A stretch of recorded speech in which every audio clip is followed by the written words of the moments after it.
As the ceasefire in Gaza continues to hold, the Israeli Prime Minister's office has said that they expect the Israeli hostages to be released by Hamas early tomorrow morning. Hamas reportedly want to release the hostages before President Trump arrives in Israel tomorrow at 9 a.m. local time. Now, we understand that all of the living hostages are meant to be released tomorrow. However, there is some suspicion that the bodies of all of the deceased hostages will take longer to be released and longer to retrieve.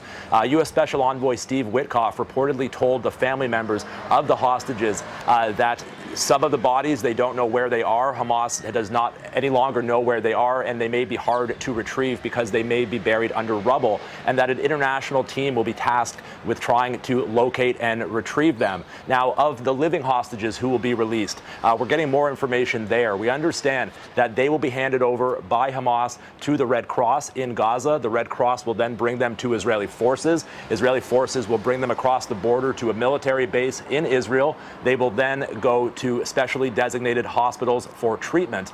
And unlike all previous hostage releases, we understand that Hamas have been ordered, according to the terms of the deal, not to hold any handover ceremonies, not to make a spectacle of the situation, and that it will not be televised. That apparently was a major demand of the Israeli government in the negotiations. And we also understand that it is likely that the hostages will be released from multiple locations around Gaza simultaneously.